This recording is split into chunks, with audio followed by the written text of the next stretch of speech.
Today I'd like to show you a few different kinds of paper flowers to make, inspired by Paper Florist Margie Keates from the lovely Ave, that makes these kinds of flowers from crepe paper and small bits of fringe paper on the inside. She has lots of different varieties of flower, but this is the one we're using as our study. These paper plate flowers were inspired by art teacher Mandy Culver at the Colorful Art Teacher, and she has lots of techniques to be able to make different versions of 3D flowers with a few simple folding techniques.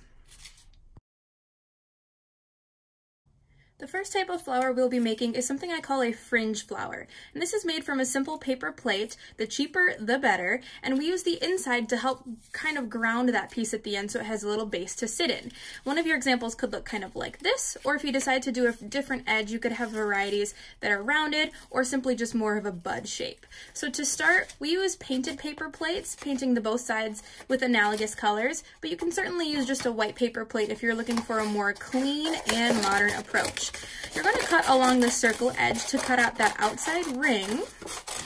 Then set the center to the side. We'll come back to that a little bit later, but use this outside edge to cut a fringe all the way around.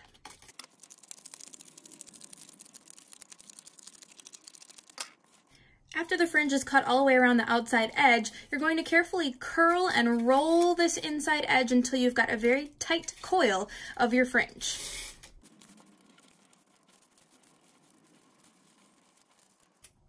When you're all finished, you can secure this roll with a little piece of tape just to stop it from unraveling, or let it loosen a little and unravel it, and then it will just be a little bit more open and you can just turn these fringe parts out open at the end. A cluster of these together kind of looks like a bunch of little buds, but you decide as the artist how you'd like to edit or change this first version of making a fringe flower. If you take that very center that you made from the beginning, you can turn that center into a base and just create a simple fringe outside, or create a very simple floral petal design and use that to hold your fringe so you've got a nice secure base to glue everything to. For example, cutting a little petal edge and then curling up those edges so you've got a little bit more of a 3D look,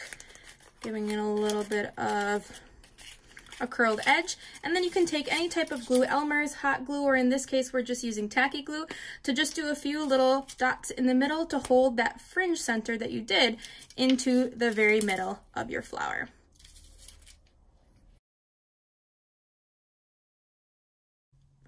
The next kind of flower we'll be making is more of a rounded edge or pointed edge rose with a spiral in the middle and then a base to hold everything together. Again, you'll start with that paper plate, cutting out the center circle.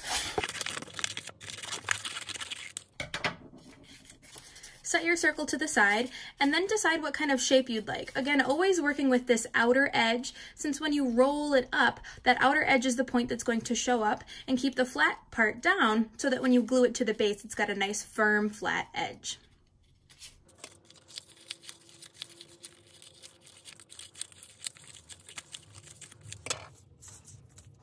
After you've cut your outside edge to be a point or a rounded edge, then you're just going to roll it up like you did before and create a base in order to put your flower into a safe, secure space.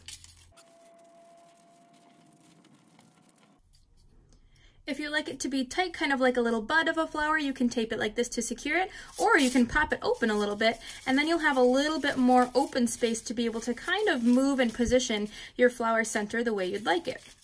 Even once you get it taped like this, you can just make a little tiny mark, and as you build your sculpture of flowers near the end, decide how many you'd like clustered together to kind of fill in some of those tape spots and hide the way that you created that flower. I also like to use the base here to help build a little bit more of a lily pad or something to stick that flower onto, but if you'd like to keep it as a bud, of course you certainly can. So now let's take this one and kind of create some sort of simple shape, maybe changing it to a rounded edge, or if you want to stay consistent with the same type of petal, you can certainly just repeat it. Then we're going to curl this one, give it a little hug up around the edges, and then again you can glue this kind of center into the middle of your flower, and now you've got something that's a little bit more 3D with those same kinds of curly edges. The next kind of flower we're going to make is something I like to call the taco flower, because the initial way of folding it is just to fold a long piece of paper in half to make it look like a taco. So for this one, we're going to take just one piece, or in this case, we took two pieces stacked together, so they were kind of like this and folded, but I'm going to just show you with just one. Take one piece, fold it like a taco, and make a nice sharp edge for your fold. Then take a scissors and cut a fringe on the fold all the way down the line.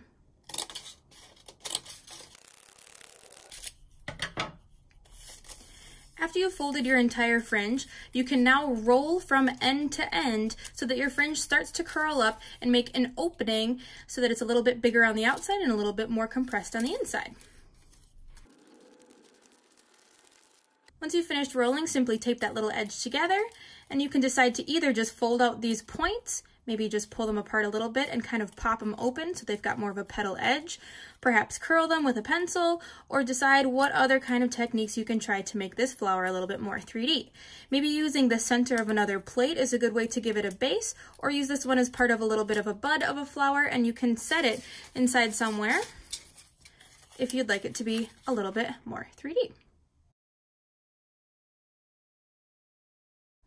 The next kind of flower to try is more of a stacked flower. So for this one, you can do either 3 levels of different sizes of the same kind of flower shape, or more depending on how detailed you'd like that flower to be. So usually that's used with either just flat pieces of paper, or if you'd like to use the centers of paper plates, that's a good way to start picking a design, either sketching it on first or just cutting kind of at random, and then creating that shape multiple times, but just getting a little bit bigger each time.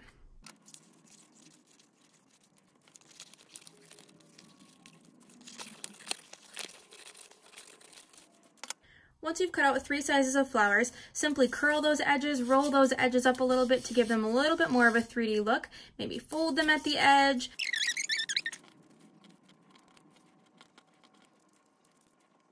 Lastly, take those 3 layers and put them in order so that you can have a little stack of layered flowers